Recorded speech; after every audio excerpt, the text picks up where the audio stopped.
Yes, the Jim and Terry. Jim and Terry. This is the Jim and Terry show. And I would be the Jim. And I would be the Terry. I'm so used to talking to myself for 4 weeks, I've gone a little stir crazy. Welcome back to the Hobbit Hole, my friend. Thank you. It's good to be back. You know, the traveling was wonderful again because I got new eyes, so that was good.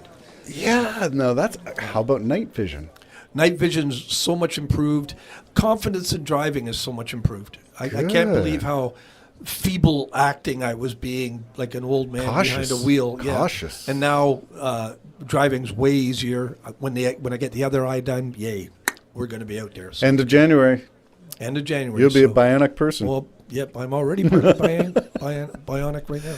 Well, we were going to talk about the controversies that are spilling out into what I would normally call a rather tame, calm Canadian way of looking at life. All things just taken in stride. And, you know, Canada, the peaceable kingdom, the peacemakers, the peacekeepers, the UN guys always willing to go into the fray and keep the combatants apart. What's happened in Canada and the US and the UK and Western Europe? And is there a pattern? I think we're victim to the enemy's propaganda. That's what I think. I think it's the trolls. Okay, identify who you mean. Russia trolls, Chinese trolls, the downfall of Iranian civilization. Trolls. Well, it's funny because we were talking just earlier, for instance, and we are so controlled by outside forces that, and we're null. We've become dull. And I think I showed you this. Let me just pull it up again if I can. And there's reasons to my madness, but we know that since Israel has taken their armies into Gaza to fight those who attacked them, Hamas, we realize, I would think normal thinking is, yes, they've got to eliminate this organization that wants them all dead and off the face of the earth. And Hamas is the one that attacked Israel. And lots of times people aren't aware of it either. When a truce is called, Hamas is still firing rockets back at Israel. They don't want peace. They want Israel dead. Fair point. Every Jew in the face of the earth they want dead. And the world gets involved now, Terry. And there's protests in Quebec, protests in Toronto against Israel. Very angry protests. They say it's pro-Palestine, but it really is anti-Israel, anti-Jew. And so it got us wondering, you know, and some of the statistics make me want to scratch my head. Why is everybody upset? Why is everybody upset with Israel now? So, anyways, I was just wondering, where were the mass protests in Western capital cities by Muslims, or those who support Muslims, when 500,000 Muslims died in Syria? Where was the protest? That's under Assad. Yeah. No protests in New York. No protests in London for that. But Assad was bombing and gassing his own people, Russians were helping him kill Muslims. Where was the protests when 200,000 dead were killed in Yemen? Yes, and Yemen's a controversial issue because the United Arab Emirates, UAE, and Saudi Arabia are involved in that one, as well as Iran. They are killing Muslims. Where were the protests when 24,000 Muslims died in Burmese? No protests. But when Israel's involved, and our listeners, open your eyes, open your ears a bit. When Israel's involved, all of a sudden there's mass protests. Because they don't like the Jews. They don't like Israel. So as anti-Semitism, we thought it was over with World War II. We thought anti-Semitism, now that the death camps were known and the British armies, the American armies, as they came into Auschwitz, Bergen-Belsen, Birkenau, all the big death camps in Poland. I don't know if any of them were in Ukraine and in Germany. When all that stuff hit the fan and we realized with our shame that this was going on while some people denied it at the time that this was happening. And even German citizens denied that the furnaces were burning anything unusual. Yeah. And when I think about it, even just reflecting on the fact when the Italians came, a lot of them formed in communities of their own. Some whole neighborhoods were You built mean with to Italian. Canada? To Canada, some whole neighborhoods were Italian. No Yes, problem. I Some grew up whole- in the East End, Yeah. north of the Danforth. The Danforth was Yeah. Little Italy. and there's little Greece. Yes. And then we have the Asian communities in Richmond Hill and Yes. Markham, and no problem. But if Jews sort of band together, and I wonder why they would want to do that. Yeah. Because it doesn't seem like there's very many outside of the Jewish community that can be trusted. It seems. Hmm. I would feel the same way. So I do understand, but we're not going to go down that road. Why there's such a hatred on for Jews? You know, what can I tell you? Anti-Semitism. Anti-Semitism. Yep, it's alive and well. And is it a case of this or that, or is there any way to find a middle ground? For instance, in the pro-Palestinian side of things, one of the arguments might be for it's time for a two-state solution. Is it possible to have a two-state solution when your neighbor, and you used this illustration this morning in our coffee time, if your neighbor wants you dead? Yeah. Like, let's negotiate lawn cutting, but I want to kill you. Right. I'm going to kill you when I get a chance. And we'll organize the size and color of the fence between our yards, Yeah. but I'm going to kill you. I'm going to kill you. And not only you, I want you and everybody that's a part of your bloodline dead.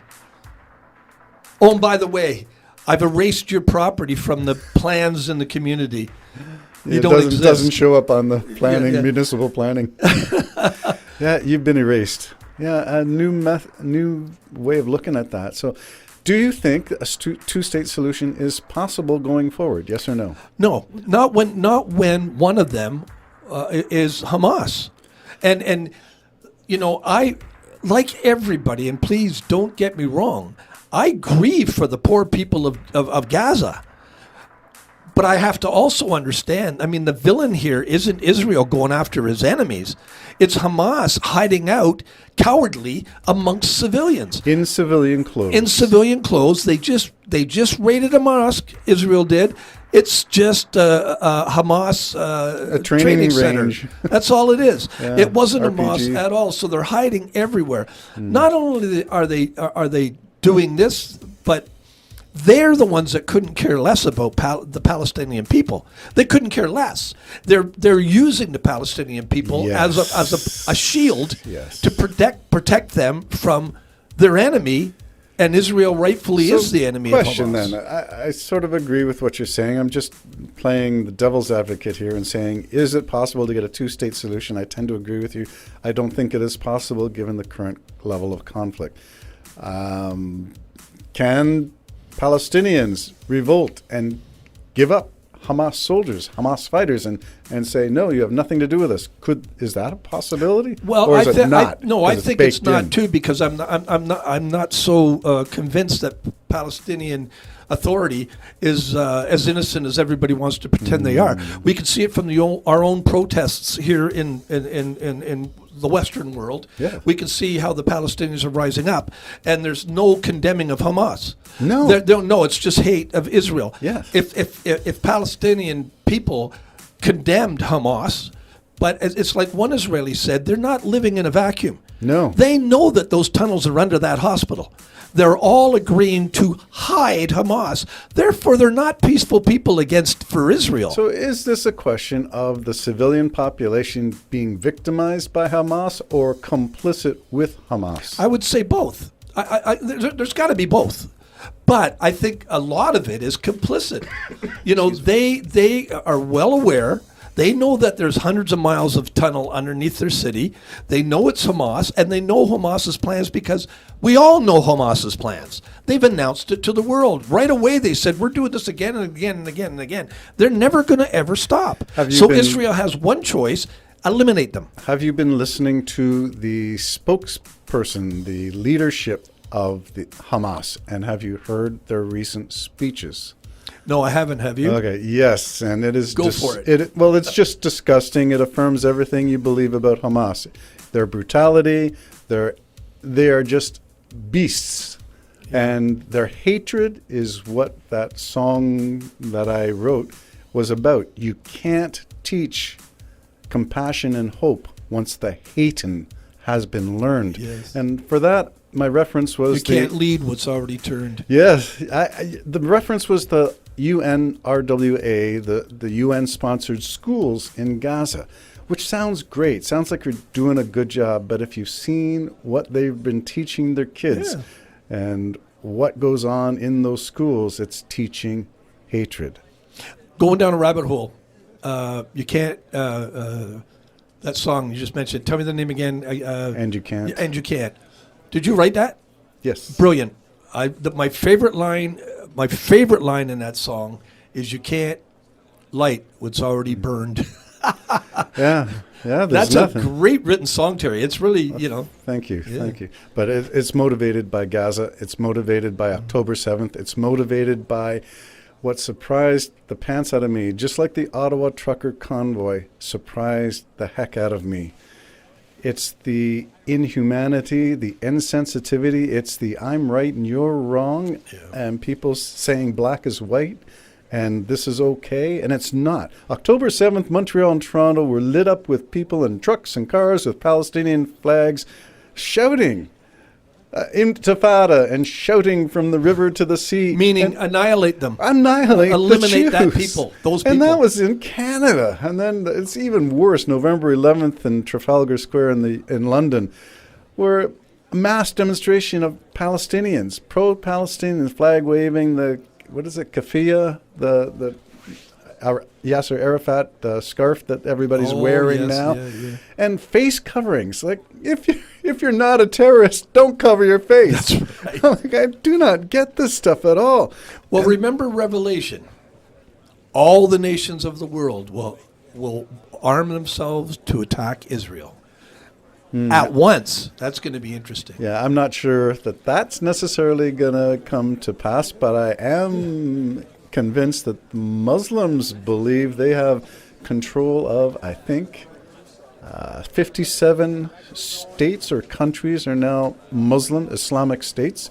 They're not democratic states. You got to understand, Islam is not democracy. No, there is no democracy. It is an autocratic theocracies, and it is not liberal Western values. So don't kid ourselves. There is a conflict, and it's a conflict of values, and it needs clarification and poking around. Maybe it's not black and white, but maybe it's not quite what we see. Maybe. The Jim and Terry Show, that was all about Gaza and Palestine and stuff, but we're going to apply that to Ukraine and see what the parallels are between these two outbreaks of violence. Bye-bye for now.